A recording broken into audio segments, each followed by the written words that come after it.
Bonsoir, donc je vais vous lire Candide de Voltaire. Est-ce que je vais terminer? Là, je suis rendue au chapitre 23e et attends, il y a combien de chapitres? 30. Le dernier, c'est le chapitre 30e. Donc, il m'en reste que 7. Donc, à voir. Donc, je vais tenter ça. Et n'oubliez pas, si vous voulez connaître un peu toutes mes publications que je fais régulièrement, eh bien, vous abonnez. Voilà, tout simplement. Donc, chapitre 23e, Candide. Je vais enlever ça parce que sinon, je vois pas grand-chose. Donc, Candide et Martin vont sur les côtes d'Angleterre. Ce qu'ils y voient. Ah, Pangloss, Pangloss. Ah, Martin, Martin. Ah, ma chère Cunégonde, qu'est-ce que ce monde-ci disait Candide sur le vaisseau hollandais.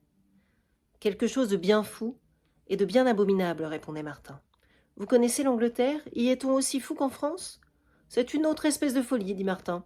Vous savez que ces deux nations sont en guerre pour quelques arpents de neige vers le Canada, et qu'elles dépensent pour cette belle guerre beaucoup plus que tout le Canada ne vaut. De vous dire précisément s'il y a plus de gens alliés dans un pays que dans un autre, c'est ce que mes faibles lumières ne me permettent pas. Je sais seulement qu'en général, les gens que nous allons voir sont fort atrabilaires. Atrabilaire, je sais plus ce que c'est. Alors, je viens de vérifier, donc c'est porté à la mauvaise humeur, à la colère. Voilà. Donc, je sais seulement qu'en général, les gens que nous allons voir sont fort atrabilaires. Causant ainsi, ils abordèrent à Portsmouth. Une multitude de peuple couvrait le rivage, et regardait attentivement un assez gros homme qui était à genoux, les yeux bandés, sur le tillac, d'un des vaisseaux de la flotte. 4 soldats postés vis-à-vis de cet homme lui tirèrent chacun 3 balles dans le crâne, le plus paisiblement du monde, et toute l'assemblée s'en retourna extrêmement satisfaite. « Qu'est-ce donc tout ceci » dit Candide. « Et quel démon exerce partout son empire ?» Il demanda qui était ce gros homme qu'on venait de tuer en cérémonie. « C'est un amiral, lui répondit-on. Et pourquoi tuer cet amiral? C'est, lui dit-on, parce qu'il n'a pas fait tuer assez de monde. Il a livré un combat à un amiral français où on a trouvé qu'il n'était pas assez près de lui. Mais, dit Candide, l'amiral français était aussi loin de l'amiral anglais que celui-ci était de l'autre. Cela est incontestable, lui répliqua-t-on.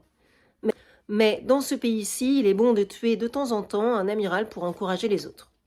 Candide fut si étourdi et si choqué de ce qu'il voyait et de ce qu'il entendait qu'il ne voulut pas seulement mettre pied à terre et qu'il fit son marché avec le patron hollandais. Dut-il le voler comme celui du Suriname pour le conduire sans délai à Venise.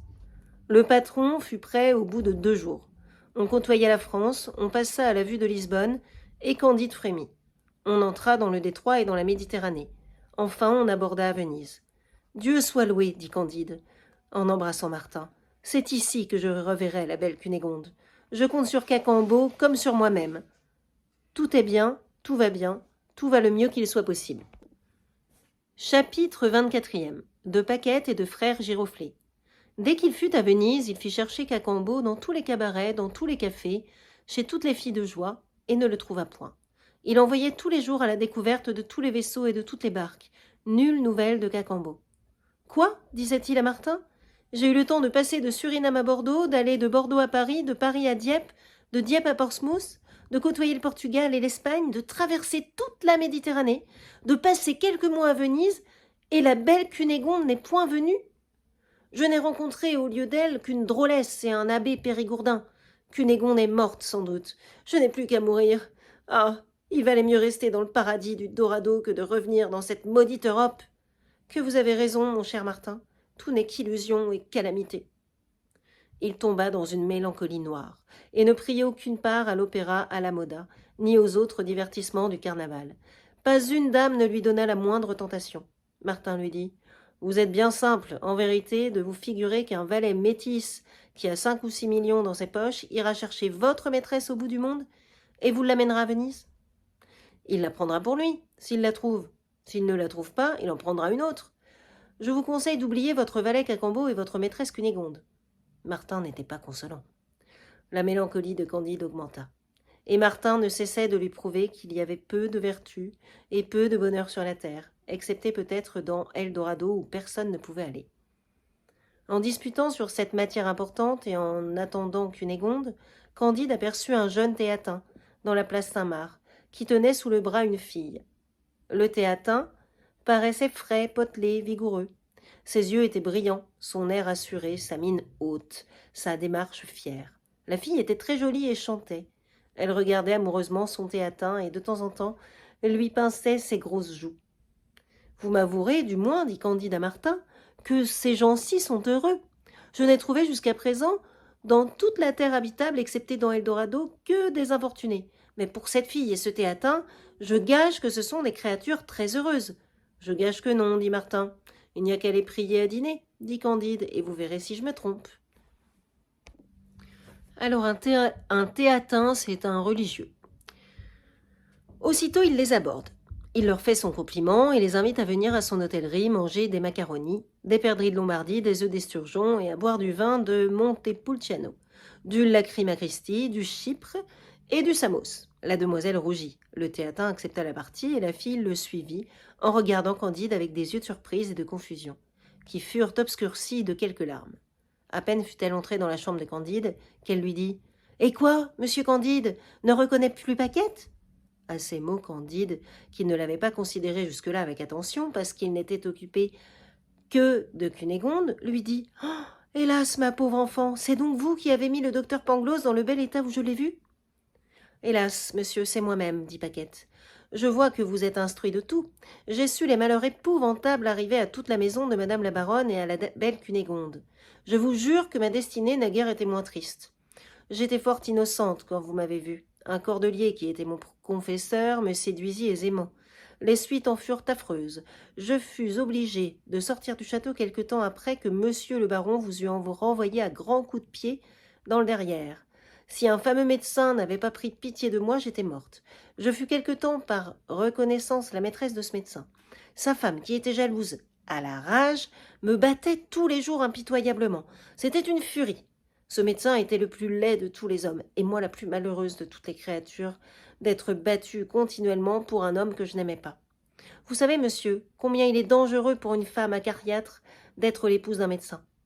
Celui-ci, outré des procédés de sa femme, lui donna un jour, pour la guérir d'un petit rhume, une médecine si efficace qu'elle en mourut en 2 heures de temps, dans des convulsions horribles. Les parents de madame intentèrent à monsieur un procès criminel, il prit la fuite, et moi, je fus mise en prison. Mon innocence ne m'aurait pas sauvée si je n'avais été un peu jolie.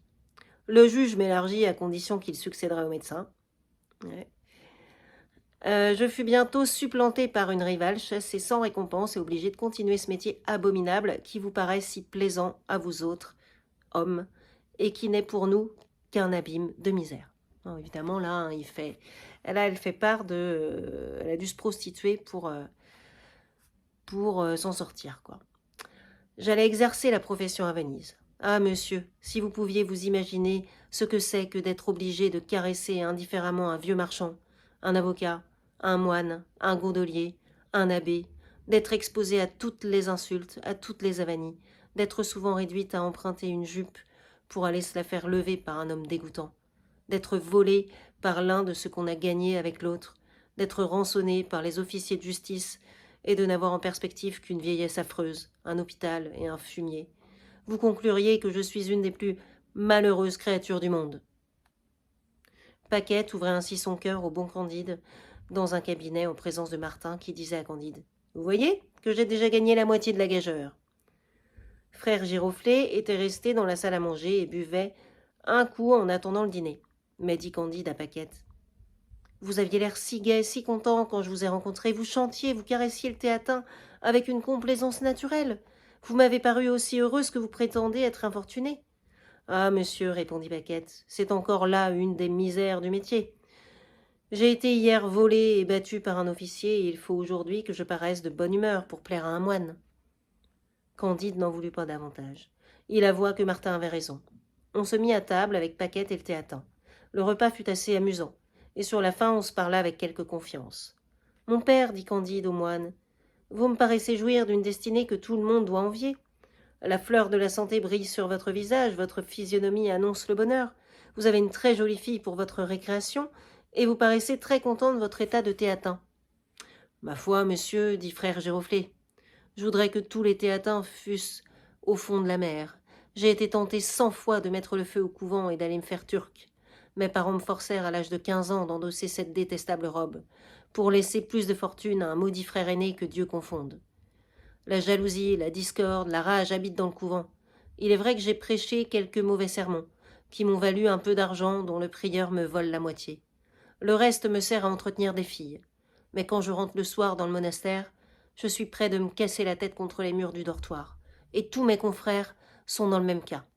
Ah bah dis donc, ils sont pas très heureux, hein, tous ces gens-là. Hein.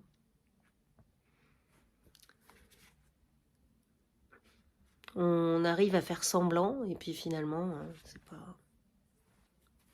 Ils font semblant, quoi, d'aller bien. Comme un peu, finalement, les choses, elles changent pas forcément tant que ça. Hein. Ça peut être... Même on est peut-être même mieux, enfin on est mieux maintenant, hein, je pense, hein, parce que... Martin se tournant vers Candide avec son sang-froid ordinaire. Eh bien, lui, dit-il, n'ai-je pas gagné la gageure tout entière? Candide donna 2000 piastres à Paquette et 1000 piastres à la frère Giroflée. Je vous réponds, dit-il, qu'avec cela ils seront heureux. Je n'en crois rien du tout, dit Martin. Vous les rendrez peut-être avec ces piastres beaucoup plus malheureux encore. Il en sera ce qui pourra, dit Candide. Mais une chose me console, je vois qu'on retrouve souvent les gens qu'on ne croyait jamais retrouver. Il se pourra bien faire qu'ayant rencontré mon mouton rouge et Paquette, je rencontre aussi Cunégonde. Je souhaite, dit Martin, qu'elle fasse un jour votre bonheur, mais c'est de quoi je doute fort. Vous êtes bien dur, dit Candide. C'est que j'ai vécu, dit Martin. Mais regardez ces gondoliers, dit Candide, ne chantent-ils pas sans cesse? Vous ne les voyez pas dans leur ménage avec leurs femmes et leurs marmots d'enfants, dit Martin. Le doge a ses chagrins, les gondoliers ont les leurs. Il est vrai qu'à tout prendre le sort d'un gondolier est préférable à celui d'un doge, mais je crois la différence si médiocre que cela ne vaut pas la peine d'être examiné. On parle, dit Candide, du sénateur Pococurante, qui demeure dans ce beau palais sur la Brenta, et qui reçoit assez bien les étrangers. On prétend que c'est un homme qui n'a jamais eu de chagrin. Je voudrais voir une espèce si rare, dit Martin. Candide aussitôt fit demander au seigneur Pococurante la permission de venir le voir le lendemain. Chapitre 25e. Visite chez le seigneur Pococurante, noble vénitien. Candide et Martin allèrent en gondole sur la Brenta et arrivèrent au palais du noble Pococurante. Les jardins étaient bien entendus et ornés de belles statues de marbre, le palais d'une belle architecture. Le maître du logis, homme de 60 ans, fort riche, reçut très poliment les deux curieux, mais après très peu d'empressement, ce qui déconcerta Candide et ne déplut point à Martin. D'abord, deux filles jolies et proprement mises servirent du chocolat, qu'elles firent très bien mousser. Candide ne put s'empêcher de les louer sur leur beauté, sur leur bonne grâce et sur leur adresse. « Ce sont de ces bonnes créatures, dit le sénateur Pococurante.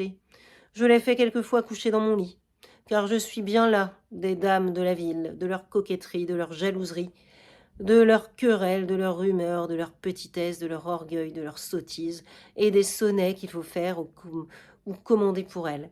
Mais après tout, ces deux filles commencent fort à m'ennuyer. » Candide, après le déjeuner, se promenant dans une longue galerie, fut surpris de la beauté des tableaux. Il demanda de quel maître étaient les deux premiers. « Ils sont de Raphaël, dit le sénateur. Je les achetai fort cher par vanité il y a quelques années. On dit que c'est ce qu'il y a de plus beau en Italie. Mais ils ne me plaisent point du tout.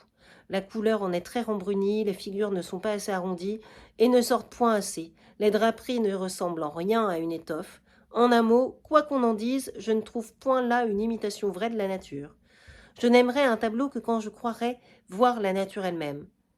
Il n'y en a point de cette espèce. J'ai beaucoup de tableaux, mais je ne les regarde plus. » Pococurante, en attendant le dîner, se fit donner un concerto. Candide trouva la musique délicieuse. « Ce bruit, dit Pococurante, peut amuser une demi-heure, mais s'il dure plus longtemps, il fatigue tout le monde, quoique personne n'ose l'avouer. La musique aujourd'hui n'est plus que l'art d'exécuter des choses difficiles, et ce qui n'est que difficile ne plaît point à la longue. J'aimerais peut-être mieux l'opéra, si on n'avait pas trouvé le secret d'en faire un monstre qui me révolte. Ira voir qui voudra de mauvaises tragédies en musique, où les scènes ne sont faites que pour amener très mal à propos 2 ou 3 chansons ridicules qui font valoir le gosier d'une actrice. Se pâmera de plaisir qui voudra ou qui pourra en voyant un châtré fredonner le rôle de César et de Caton.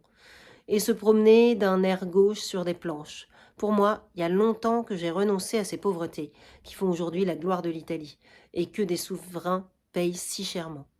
Candide disputa un peu, mais avec discrétion. Martin fut entièrement de l'avis du sénateur. On se mit à table, et après un excellent dîner, on entra dans la bibliothèque. Candide, en voyant un Homère magnifiquement relié, loua l'illustrissime sur son bon goût. Voilà, dit-il, un livre qui faisait les délices du grand Pangloss, le meilleur philosophe de l'Allemagne. Il ne fait pas les miennes, dit froidement Pococurante. On me fit accroire autrefois que j'avais du plaisir en le lisant. Mais cette répétition continuelle de combats qui se ressemblent tous, ces dieux qui agissent toujours pour ne rien faire de décisif, cette Hélène qui est le sujet de la guerre et qui à peine est une actrice de la pièce, cette Troie qu'on assiège et qu'on ne prend point, tout cela me causait le plus mortel ennui. J'ai demandé quelquefois à des savants s'ils s'ennuyaient autant que moi à cette lecture. Tous les gens sincères m'ont avoué que le livre leur tombait des mains, mais qu'il fallait toujours l'avoir dans sa bibliothèque comme un monument de l'Antiquité, et comme ces médailles rouillées qui ne peuvent être de commerce. « Votre Excellence ne pense pas ainsi de Virgile, dit Candide. Je conviens, dit Pococurante, que le second, le quatrième et le sixième livre de son Énéide sont excellents. Mais pour son pieux aîné, et le fort Cloanthe, et l'ami Acate, et le petit Asanius, et l'imbécile roi Latinus, et la bourgeoise Amata, et l'insipide Lavinia, je ne crois pas qu'il n'y ait rien de si froid et de plus désagréable. J'aime mieux le Tasse et les contes à dormir debout de l'Arioste. Oserais-je vous demander, monsieur, dit Candide, si vous n'avez pas un grand plaisir à lire Horace? Il y a des maximes, dit Pococurante, dont un homme du monde peut faire son profit, et qui, étant resserrés dans des vers énergiques, se gravent plus aisément dans la mémoire. Mais je me soucie fort peu de son voyage à Brinde et de sa description d'un mauvais dîner et de la querelle des crocheteurs entre je ne sais quel pupillus dont les paroles, dit-il, étaient pleines de pu, et un autre dont les paroles étaient du vinaigre. Je n'ai lu qu'avec un extrême dégoût ces vers grossiers contre des vieilles et contre des sorcières, et je ne vois pas quel mérite il peut y avoir à dire à son ami Mécénas que s'il est mis par lui au rang des poètes lyriques, il frappera les astres de son front sublime. Les sots admirent tout dans un auteur estimé. Je ne lis que pour moi, je n'aime que ce qui est à mon usage. Candide, qui avait été élevé à ne jamais juger de rien par lui-même, était fort étonné de ce qu'il entendait, si Martin trouvait la façon de penser de Pococurante assez raisonnable. « Oh, voici un Cicéron, dit Candide. Pour ce grand homme-là, je pense que vous ne vous laissez point de le lire. »« Je ne le lis jamais, » répondit le Vénitien. « Que m'importe qu'il ait plaidé pour Rabirius ou pour Cluantius. J'ai bien assez de procès que je juge. Je me serais mieux accommodé de ses œuvres philosophiques. Mais quand j'ai vu qu'il doutait de tout, j'ai conclu que j'en savais autant que lui, et que je n'avais besoin de personne pour être ignorant. »« Ah, voilà 80 volumes de recueils d'une Académie des sciences, s'écria Martin. Il se peut qu'il y ait là du bon. »« Il y en aurait, dit Pococurante, si un seul des auteurs de ces fatras avait inventé seulement l'art de faire des épingles. Mais il n'y a dans tous ces livres que de 20 systèmes, et pas une seule chose utile. »« Que de pièces de théâtre, je vois là, dit Candide, en italien, en espagnol, en français. »« Oui, dit le sénateur, il y en a 3000, et pas 3 douzaines de bonnes. Pour ces recueils de sermons, qui tous ensemble ne valent pas une page de Sénèque, et tous ces gros volumes de théologie, vous pensez bien que je ne les ouvre jamais, ni moi, ni personne. » Martin aperçut des rayons chargés de livres anglais. « Je crois, dit-il, qu'un républicain doit se plaire à la plupart de ses ouvrages écrits si librement. »« Oui, répondit Pococurante, il est beau d'écrire ce qu'on pense. C'est le privilège de l'homme. Dans toute notre Italie, on n'écrit que ce qu'on ne pense pas. Ceux qui habitent la patrie des Césars et des Antonins n'osent avoir une idée sans la permission d'un Jacobin. Je serais content de la liberté qui inspire les génies anglais si la passion et l'esprit de parti ne correspondaient pas tout ce que cette précieuse liberté a d'estimable. » Candide, apercevant un Milton, lui demanda s'il ne regardait pas cet auteur comme un grand homme. « Qui » dit Pococurante, « ce barbare qui fait un long commentaire du premier chapitre de la Genèse en 10 livres de verdure, ce grossier imitateur des Grecs qui défigure la création et qui, tandis que Moïse représente l'être éternel produisant le monde par la parole, fait prendre un grand compas par le Messie dans une armoire du ciel pour tracer son ouvrage?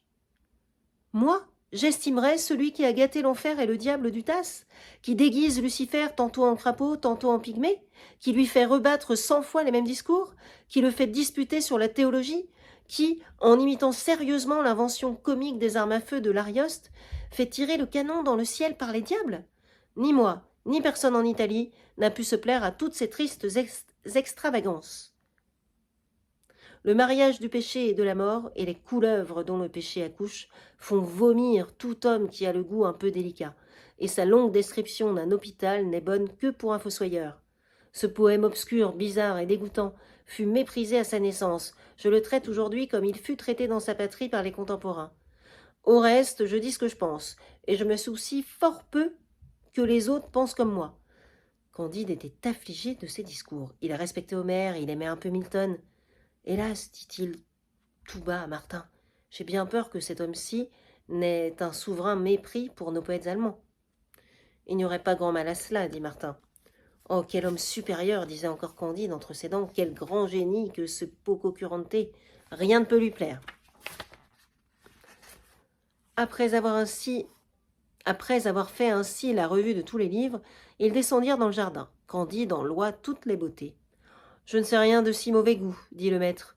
Nous n'avons ici que des colifichets, mais je vais dès demain en faire planter un d'un dessin plus noble. Quand les deux curieux eurent pris congé de son excellence. Or ça, dit Candide à Martin, vous conviendrez que voilà le plus heureux de tous les hommes, car il est au-dessus de tout ce qu'il possède. Ne croyez-vous pas, dit Martin, qu'il est dégoûté de tout ce qu'il possède? Platon a dit il y a longtemps que les meilleurs estomacs ne sont pas ceux qui rebutent tous les aliments. Mais, dit Candide, n'y a-t-il pas du plaisir à tout critiquer, à sentir des défauts où les autres hommes croient voir des beautés? C'est-à-dire, reprit Martin, qu'il y a du plaisir à n'avoir pas de plaisir? Oh bien, dit Candide, il n'y a donc d'heureux que moi, quand je reverrai mademoiselle Cunégonde? C'est toujours bien fait d'espérer, dit Martin. Cependant, les jours, les semaines s'écoulaient. Cacambo ne revenait point, et Candide était si abîmé dans sa douleur qu'il ne fit pas même réflexion que Paquette et frère Giroflée n'étaient pas venus seulement le remercier. Chapitre 26e. D'un souper que Candide et Martin firent avec 6 étrangers et qui ils étaient. Un soir que Candide, suivi de Martin, allait se mettre à table avec les étrangers qui logeaient dans la même hôtellerie, un homme à visage couleur de suie l'aborda par derrière et, le prenant par le bras, lui dit « Soyez prêts à partir avec nous, n'y manquez pas !» Il se retourne et voit Cacambo. Il n'y avait que la vue de Cunégonde qui put l'étonner et lui plaire davantage. Il fut sur le point de devenir fou de joie. Il embrasse son cher ami. « Cunégonde est ici sans doute. Où est-elle? Mène-moi vers elle, que je meure de joie avec elle. »« Cunégonde n'est point ici, dit Cacambo. Elle est à Constantinople. »« Ah, si elle à Constantinople, mais fût-elle à la Chine? J'y vole, partons !»« Nous partirons après souper, reprit Cacambo. Je ne peux vous en dire davantage, je suis esclave. Mon maître m'attend. Il faut que j'aille le servir à table. Ne dites mot, soupez et tenez-vous prêt. Candide, partagé entre la joie et la douleur, charmé d'avoir revu son agent fidèle, étonné de le voir esclave, plein de l'idée de retrouver sa maîtresse, le cœur agité, l'esprit bouleversé, se mit à table avec Martin, qui voyait de sang-froid toutes ses aventures, et avec 6 étrangers qui étaient venus passer le carnaval à Venise.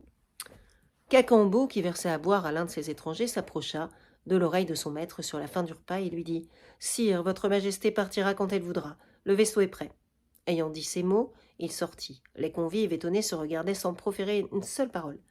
Lorsqu'un autre domestique, s'approchant de son maître, lui dit « Sire, la chaise de votre majesté est à Padoue, et la barque est prête. » Le maître fit un signe, et le domestique partit. Tous les convives se regardèrent encore, et la surprise commune redoubla. Un 3e valet, s'approchant aussi d'un 3e étranger, lui dit « Sire, croyez-moi, votre majesté ne doit pas rester ici plus longtemps, je vais tout préparer. » Et aussitôt il disparut. Candide et Martin ne doutèrent pas alors que ce ne fût une mascarade du carnaval. Un 4e domestique dit au 4e maître « Votre majesté partira quand elle voudra » et sortit comme les autres.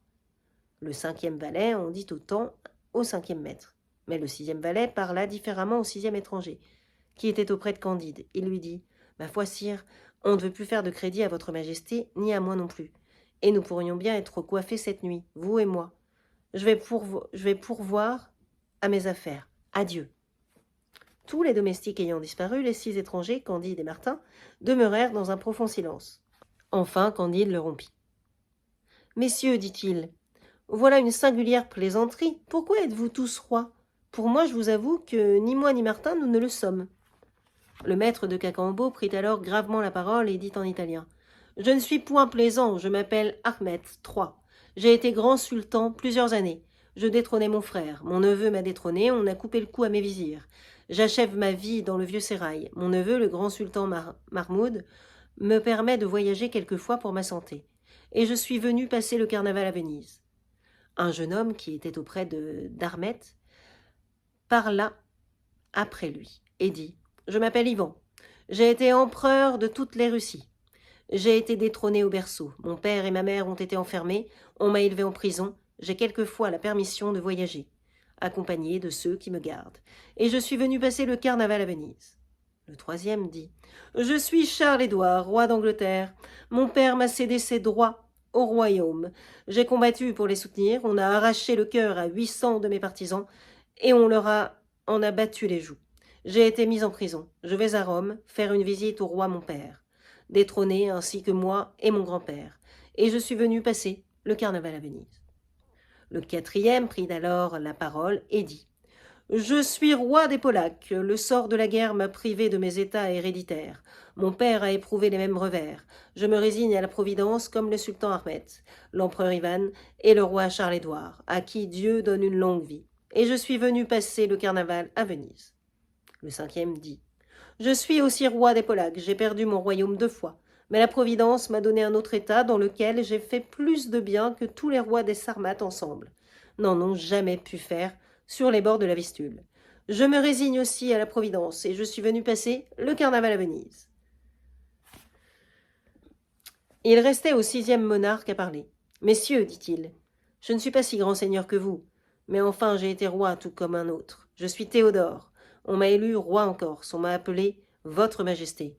Et à présent, à peine m'appelle-t-on monsieur. J'ai fait frapper de la monnaie, et je ne possède pas un denier. J'ai eu 2 secrétaires d'État, et j'ai à peine un valet. Je me suis vu sur un trône, et j'ai longtemps été à Londres en prison sur la paille. J'ai bien peur d'être traité de même ici, quoique je sois venu, comme vos majestés, passer le carnaval à Venise. » Les 5 autres rois écoutèrent ce discours avec une noble compassion. Chacun d'eux donna 20 sequins au roi Théodore pour avoir des habits et des chemises. Candide, lui, fit présent d'un diamant de 2000 sequins. « Quel est donc, disaient les 5 rois, ce simple particulier qui est en état de donner 100 fois autant que chacun de nous et qui le donne ?» Dans l'instant qu'on sortait de table, il arriva dans la même hôtellerie 4 altesses sérénissimes qui avaient aussi perdu leurs états par le sort de la guerre et qui venaient passer le reste du carnaval à Venise. Mais Candide ne prit pas seulement garde à ces nouveaux venus. Il n'était occupé que d'aller trouver sa chère Cunégonde à Constantinople. Chapitre 27e. Voyage de Candide à Constantinople. Le fidèle Cacambo avait déjà obtenu du patron turc qui allait reconduire le sultan Ahmed à Constantinople, qu'il recevrait Candide et Martin sur son bord. L'un et l'autre s'y rendirent, après s'être prosternés devant sa misérable hôtesse. Candide, chemin faisant, disait à Martin « Voilà pourtant 6 rois détrônés avec qui nous avons soupé, et encore dans ces 6 rois, il y en a un à qui j'ai fait l'aumône. Peut-être y a-t-il beaucoup d'autres princes plus infortunés. Pour moi, je n'ai perdu que 100 moutons, et je vole dans les bras de Cunégonde. Mon cher Martin, encore une fois, Pangloss avait raison, tout est bien. »« Je le souhaite, dit Martin. »« Mais, dit Candide, voilà une aventure bien peu vraisemblable que nous avons eue à Venise. On n'avait jamais vu, ni ouï, compter que 6 rois détrônés soupassent ensemble au cabaret. »« Cela n'est pas plus extraordinaire, dit Martin, que la plupart des choses qui nous sont arrivées.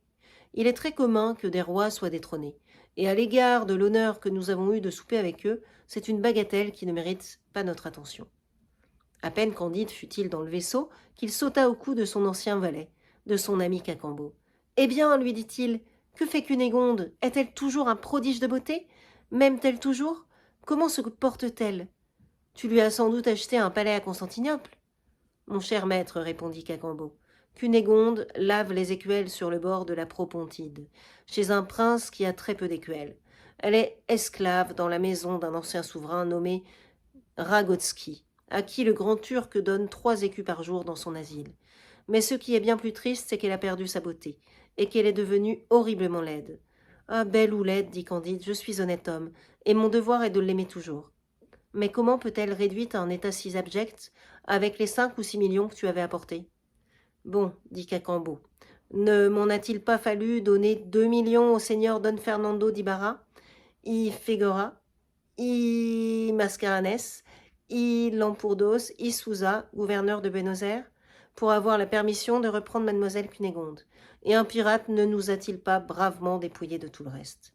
Ce pirate ne nous a-t-il pas menés au cap de Matapan, à Milo, à Nicari, à Samos, à Petra, aux Dardanelles, à Marmora, à Scutari? Cunégonde et la vieille servent chez ce prince dont je vous ai parlé, et moi je suis esclave du sultan détrôné. Que d'épouvantables calamités enchaînées les unes aux autres, dit Candide. Mais après tout, j'ai encore quelques diamants. Je délivrerai aisément Cunégonde. C'est bien dommage qu'elle soit devenue si laide. Ensuite, se tournant vers Martin. Que pensez-vous, dit-il, qui soit le plus à plaindre, de l'empereur Ahmed, de l'empereur Ivan, du roi Charles-Édouard ou de moi? Je n'en sais rien, dit Martin. Il faudrait que je fuse dans vos cœurs pour le savoir. Ah, dit Candide, si Pangloss était ici, il le saurait et nous l'apprendrait.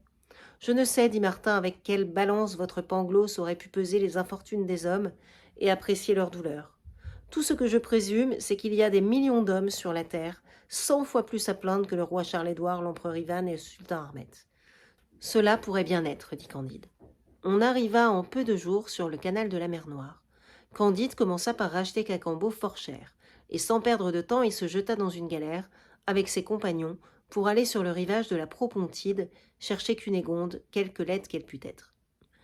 Et il y avait dans la Chiourme 2 forçats qui ramaient fort mal, et à qui le levanti-patron appliquait de temps en temps quelques coups de nerf de bœuf sur leurs épaules nues. Candide, par un mouvement naturel, les regarda plus attentivement que les autres galériens, et s'approcha d'eux avec pitié. Quelques traits de leur visage défiguré lui parurent avoir un peu de ressemblance avec Pangloss et avec ce malheureux jésuite, ce baron, ce frère de mademoiselle Cunégonde. Cette idée l'émut et l'attrista. Il les considéra encore plus attentivement. En vérité, dit-il à Cacambo, si je n'avais pas vu pendre maître Pangloss, si je n'avais pas eu le malheur de tuer le baron, je croirais que ce sont eux qui rament dans cette galère.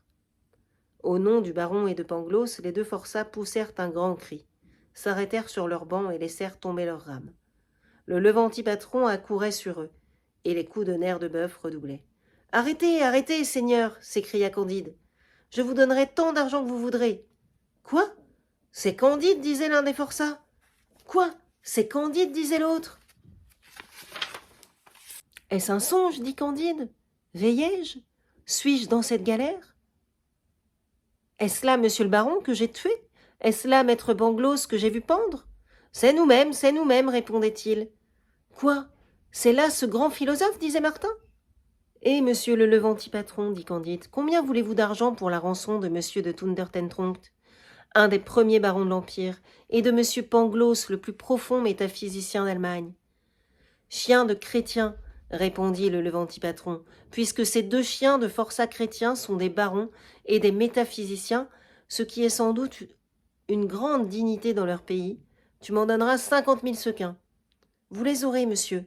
Ramenez-moi comme un éclair à Constantinople, et vous serez payé sur le champ. Mais non, menez-moi chez mademoiselle Cunégonde. Le levanti-patron, sur la première offre de Candide, avait déjà tourné la proue vers la ville, et il faisait ramer plus vite qu'un oiseau ne fend les airs. Candide embrassa 100 fois le baron et Pangloss. « Et comment ne vous ai-je pas tué, mon cher baron? Et mon cher Pangloss, comment êtes-vous en vie après avoir été pendu? Et pourquoi êtes-vous tous 2 aux galères en Turquie? Est-il bien vrai que ma chère sœur soit dans ce pays ?» disait le baron. « Oui, répondait Cacambo. Je revois donc mon cher Candide, s'écriait Pangloss. Candide leur présentait Martin et Cacambo. Ils s'embrassaient tous. Ils parlaient tous à la fois. La galère volait, ils étaient déjà dans le port. On fit venir un juif, à qui Candide vendit pour 50 000 sequins un diamant de la valeur de 100 000, et qui lui jura par Abraham qu'il n'en pouvait donner davantage. Il paya incontinent la rançon du baron et de Pangloss. Celui-ci se jeta aux pieds de son libérateur et les baigna de larmes. L'autre le remercia par un signe de tête et lui promit de lui rendre cet argent à la première occasion. « Mais est-il bien possible que ma sœur soit en Turquie ?» disait-il.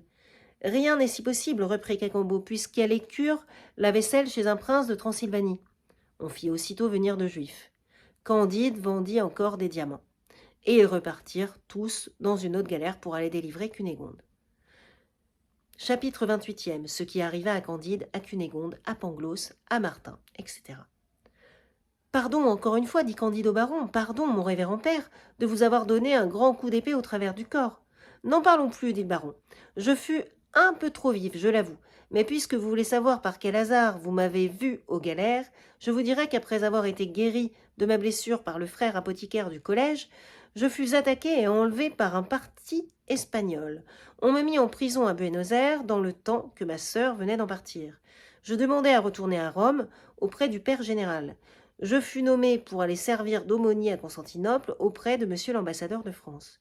Il n'y avait pas 8 jours que j'étais entré en fonction quand je trouvai sur le soir un jeune icoglan très bien fait. Il faisait fort chaud. Le jeune homme voulut se baigner. J'ai pris cette occasion de me baigner aussi. Je ne savais pas que ce fut un crime capital pour un chrétien d'être trouvé tout nu avec un jeune musulman. Un cadi me fit donner 100 coups de bâton sous la plante des pieds et me condamna aux galères. Je ne crois pas qu'on ait fait une plus horrible injustice, mais je voudrais bien savoir pourquoi ma sœur est dans la cuisine d'un souverain de Transylvanie réfugié chez les Turcs. Mais vous, mon cher Pangloss, dit Candide, comment se peut-il que je vous revoie? Il est vrai, dit Pangloss, que vous m'avez vu pendre. Je devrais naturellement être brûlé. Mais vous vous souvenez qu'il plut à verse lorsqu'on allait me cuire. L'orage fut si violent qu'on désespéra d'allumer le feu. Je fus pendu parce qu'on ne put mieux faire. Un chirurgien acheta mon corps, m'emporta chez lui et me disséqua. Il me fit d'abord une incision cruciale, depuis le nombril jusqu'à la clavicule. On ne pouvait pas avoir été plus mal pendu que je l'avais été. L'exécuteur des hautes œuvres de la Sainte Inquisition, lequel était sous-diacre, brûlait à la vérité les gens à merveille, mais il n'était pas accoutumé à pendre. La corde était mouillée et glissa mal. Elle fut nouée. Enfin, je respirais encore. L'incision cruciale me fit jeter un si grand cri que mon chirurgien tomba à la renverse. Et croyant qu'il disséquait le diable, il s'enfuit en mourant de peur, et tomba encore sur l'escalier en fuyant. Sa femme accourut au bruit d'un cabinet voisin. Elle me vit sur la table étendue avec mon incision cruciale. Elle eut encore plus de peur que son mari, s'enfuit et tomba sur lui. Quand ils furent un peu revenus à eux, j'entendis la chirurgienne qui disait au chirurgien « Mon bon, de quoi vous avisez-vous de disséquer un hérétique ? Ne savez-vous pas que le diable est toujours dans le corps de ces gens-là ? Je vais vite chercher un prêtre pour l'exorciser. » Je frémis à ce propos et je ramassai le peu de force qui me restait pour crier « Ayez pitié de moi !» Enfin, le barbier portugais s'enhardit. Il recousit ma peau, sa femme même eut soin de moi. Je fus sur pied au bout de 15 jours. Le barbier me trouva une condition et me fit la quai d'un chevalier de Malte qui allait à Venise. Mais mon maître n'ayant pas de quoi me payer, je me mis au service d'un marchand vénitien et je le suivis à Constantinople. Un jour, il me prit fantaisie d'entrer dans une mosquée. Il n'y avait qu'un vieux imam et une jeune dévote très jolie qui disait ses patenôtres. Sa gorge était toute découverte. Elle avait entre ses 2 tétons un beau bouquet de tulipes, de roses, d'anémones, de renoncules, d'hyacinthes et d'oreilles d'ours. Elle laissa tomber son bouquet. Je le ramassai et je le lui remis avec un empressement très respectueux. Je fus si longtemps à lui remettre que l'imam se mit en colère, et voyant que j'étais chrétien, il cria à l'aide. On me mena chez le cadi, qui me fit donner 100 coups de latte sur la plante des pieds et m'envoya aux galères. Je fus enchaîné précisément dans la même galère et au même banc que monsieur le baron.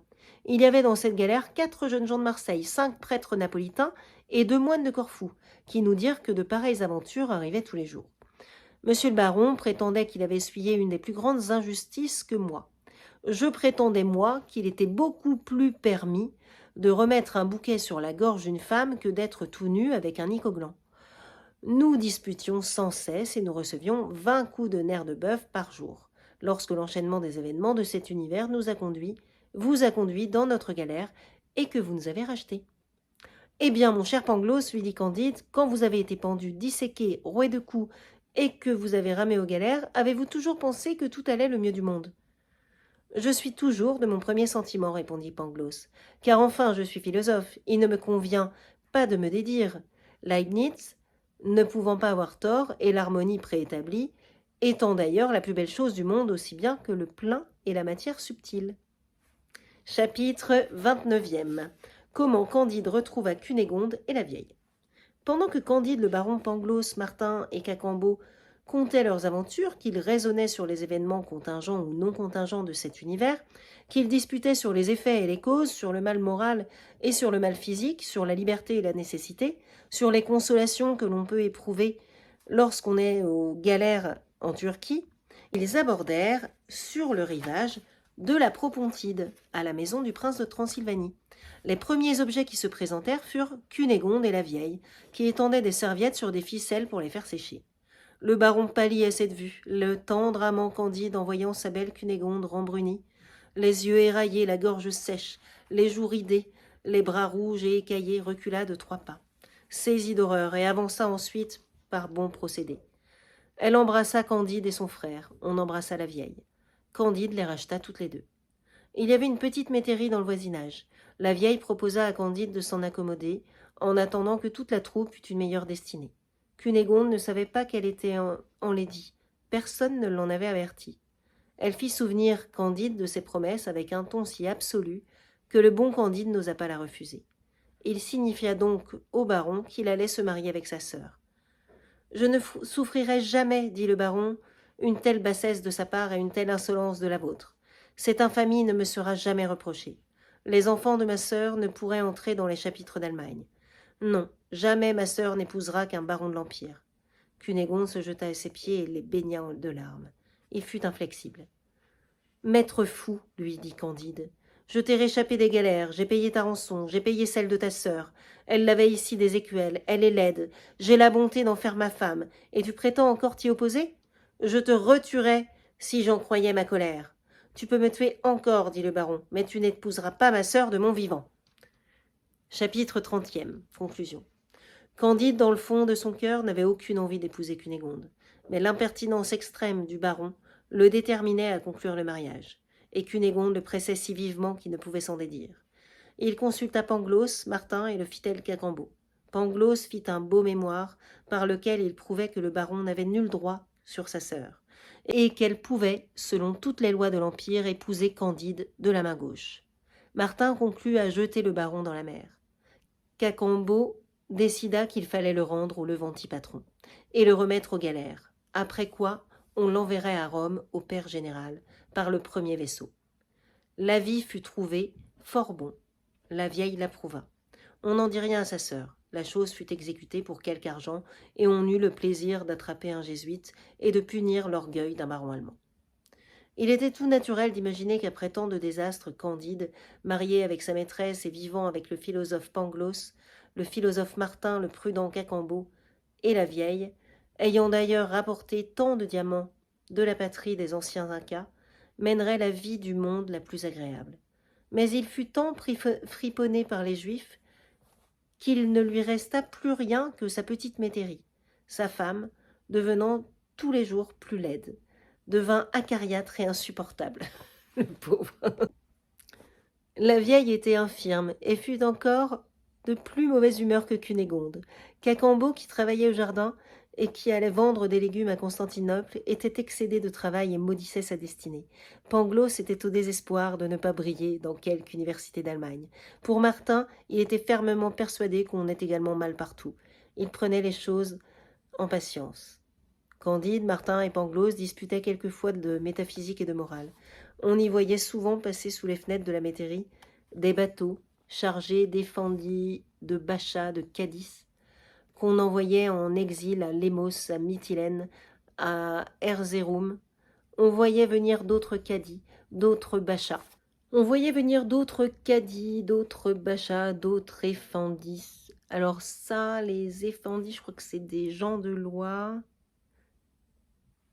et voilà, qui prenaient la place des expulsés et qui étaient expulsés à leur tour. On voyait des têtes proprement empaillées qu'on allait présenter à la sublime porte. Ces spectacles faisaient redoubler les dissertations. Et quand on ne disputait pas, l'ennui était si excessif que la vieille osa un jour leur dire « Je voudrais savoir lequel est le pire, ou d'être violé 100 fois par des pirates nègres, d'avoir une fesse coupée, de passer par les baguettes chez les Bulgares, d'être fouetté et pendu dans un auto-da-fé, d'être disséqué, de ramer en galère, d'éprouver enfin toutes les misères par lesquelles nous avons tous passé, ou bien de rester ici à ne rien faire. » « C'est une grande question, dit Candide. Ce discours fit naître de nouvelles réflexions, Et Martin surtout conclut que l'homme était né pour vivre, dans les convulsions de l'inquiétude ou dans la léthargie de l'ennui. Candide n'en convenait pas, mais il n'assurait rien. Pangloss avouait qu'il avait toujours horriblement souffert, mais ayant soutenu une fois que tout allait à merveille, il le soutenait toujours et n'en croyait rien. Une chose acheva de confirmer Martin dans ses détestables principes de faire hésiter plus que jamais Candide et d'embarrasser Pangloss. C'est qu'ils virent un jour, abordés dans leur métairie, Paquette et le frère Giroflée, qui étaient dans la plus extrême misère. Ils avaient bien vite mangé leurs 3000 piastres, s'étaient quittés, s'étaient raccommodés, s'étaient brouillés, avaient été mis en prison, s'étaient enfuis et enfin frère Giroflée s'était fait turc. Paquette continuait son métier partout et n'y gagnait plus rien. Je l'avais bien prévu, dit Martin à Candide, que vos présents seraient bientôt dissipés et ne les rendraient que plus misérables. Vous avez regorgé de millions de piastres, vous et Cacambo, et vous n'êtes pas plus heureux que frères Giroflée et Paquette. Ha ha, dit Pangloss à Paquette, le ciel vous ramène donc ici parmi nous, ma pauvre enfant. Savez-vous bien que vous m'avez coûté le bout du nez, un œil et une oreille? Comme vous voilà faite, qu'est-ce que ce monde? Cette nouvelle aventure les engagea à philosopher plus que jamais. Il y avait dans le voisinage un derviche très fameux qui passait pour le meilleur philosophe de la Turquie. Ils allèrent le consulter. Pangloss porta la parole et lui dit « Maître, nous venons vous prier de nous dire pourquoi un aussi étrange animal que l'homme a été formé. De quoi te mêles-tu » lui dit le derviche. « Est-ce là ton affaire ?»« Mais mon révérend père, dit Candide, il y a horriblement de mal sur la terre. »« Qu'importe, dit le derviche, qu'il y ait du mal ou du bien. Quand sa hautesse envoie un vaisseau en Égypte, s'embarrasse-t-elle si les souris qui sont dans le vaisseau sont à leur aise ou non? Que faut-il donc faire, dit Pangloss. Te taire, dit le derviche. Je me flattais, dit Pangloss, de raisonner un peu avec vous des effets et des causes, du meilleur des mondes possibles, de l'origine du mal et de la nature de l'âme et de l'harmonie préétablie. Le derviche, à ces mots, leur ferma la porte au nez. Pendant cette conversation, la nouvelle s'était répandue qu'on venait d'étrangler à Constantinople 2 vizirs du Ban et le Moufti, et qu'on avait empalé plusieurs de leurs amis. Cette catastrophe faisait partout un grand bruit pendant quelques heures. Pangloss, Candide et Martin, en retournant à la petite métairie, rencontrèrent un bon vieillard qui prenait le frais à sa porte sous un berceau d'oranger. Pangloss, qui était aussi curieux que raisonneur, lui demanda comment se nommait le moufti qu'on venait d'étrangler. « Je n'en sais rien, répondit le bonhomme, et je n'ai jamais su le nom d'aucun moufti ni d'aucun vizir. J'ignore absolument l'aventure dont vous me parlez. Je présume qu'en général, ceux qui se mêlent des affaires publiques périssent quelquefois misérablement, et qu'ils le méritent. Mais je ne m'informe jamais de ce qu'on fait à Constantinople. Je me contente d'y envoyer vendre les fruits du jardin que je cultive. » Ayant dit ces mots, il fit entrer les étrangers dans sa maison. Ses 2 filles et ses 2 fils leur présentèrent plusieurs sortes de sorbets qu'ils faisaient eux-mêmes. Du kémak, piqué d'écorce de cédrat confit, des oranges, des citrons, des limons, des ananas, des pistaches, du café de Moka, qui n'était point mêlé avec le mauvais café de Batavia et des îles. Après quoi les 2 filles de ce bon musulman parfumèrent les barbes de Candide et de Pangloss et de Martin. « Vous devez avoir, dit Candide au Turc, une vaste et magnifique terre. »« Je n'ai que 20 arpents, répondit le Turc. Je les cultive avec mes enfants. Le travail éloigne de nous 3 grands maux, l'ennui, le vice et le besoin. » Candide, en retournant dans sa métairie, fit de profondes réflexions sur le discours du Turc. Il dit à Pangloss et à Martin « Ce bon vieillard me paraît s'être fait un sort bien préférable à celui des 6 rois avec qui nous avons eu l'honneur de souper. Les grandeurs, dit Pangloss, sont fort dangereuses, selon le rapport de tous les philosophes. Car enfin Aiglon, roi des Moabites, fut assassiné par Ahod. Absalom fut pendu par les cheveux et percé de 3 dards. Le roi Nadab, fils de Jéroboam, fut tué par Baasa. Le roi Éla par Zambri, Oshosias par Jéhu, Atalia par Joaïda, les rois Joachim, Jéconias, Sédécias furent esclaves. Vous savez comment périrent Crésus, Astiage, Darius, Dénis de Syracuse, Pyrrhus, Persée, Hannibal, Jugurtha, Ariovis, César, Pompée, Néron, Othon, Vitellius, Domitien, Richard II d'Angleterre, les 3 Henri de France, l'empereur Henri IV, vous savez? Je sais aussi, dit Candide, qu'il faut cultiver notre jardin. Vous avez raison, dit Pangloss, car quand l'homme fut mis dans le jardin d'Éden, il y fut mis ut opera retur eum, pour qu'il travaillât, ce qui prouve que l'homme n'est pas né pour le repos. Travaillons sans raisonner, dit Martin. C'est le seul moyen de rendre la vie supportable. Toute la société, toute la petite société, entra dans ce louable dessein. Chacun se mit à exercer ses talents. La petite terre rapporta beaucoup. Cunégonde était, à la vérité, bien laide. Mais elle devint une excellente pâtissière. Paquette broda. La vieille eut soin du linge. Et il n'y eut pas jusqu'à frère Giroflée qui ne rendit service. Il fut un très bon menuisier, et même devint honnête homme. Et Pangloss disait quelquefois à Candide « Tous les événements sont enchaînés dans le meilleur des mondes possibles, car enfin, si vous n'aviez pas été chassé d'un grand château, à grands coups de pied, dans le derrière, pour l'amour de mademoiselle Cunégonde, si vous n'aviez pas été mis à l'Inquisition, si vous n'aviez pas couru l'Amérique à pied, si vous n'aviez pas donné un bon coup d'épée au baron, si vous n'aviez pas perdu tous vos moutons du bon pays d'Eldorado, vous ne mangeriez pas ici des cédrats confits et des pistaches. Cela est bien dit, répondit Candide. Mais il faut cultiver notre jardin. Voilà, c'est quand même bien sympathique cette fin sur l'essentiel en fait. Faut être à ce qu'on fait. Donc il a quand même souffert pendant toutes ces périples. Et, voilà, la vie, ça montre que la vie n'est pas si simple. Voilà, qu'il y a des illusions, qu'il y a des choses pas faciles, mais que finalement la simplicité peut-être et peut-être c'est peut-être pas mal la simplicité. Et ça, vous verrez l'analyse avec votre prof de français, parce que là, j'ai oublié, moi, je sais plus, ça, j'ai lu ça en seconde, je crois. Bon, donc ça fait un petit peu une trentaine d'années, donc ça fait un peu longtemps. Mais voilà, donc la simplicité, être dans l'action, c'est bien aussi, ça détend. De pas trop se prendre la tête en faisant des choses, quoi. Ranger sa chambre, nettoyer, faire du ménage, ça fait du bien aussi, ça. Ça fait... les choses sont compliquées, ça peut permettre d'évacuer un peu le stress, quoi. Le stress de la vie, peu importe ce qu'on vit, quoi. On sait bien que c'est pas facile, la vie. Donc, essayez un petit peu de simplicité, pas trop d'orgueil, et puis... voilà. Je sais pas si c'est un bon remède, mais voilà, un petit peu d'humilité, c'est pas mal. Voilà, donc bonne soirée.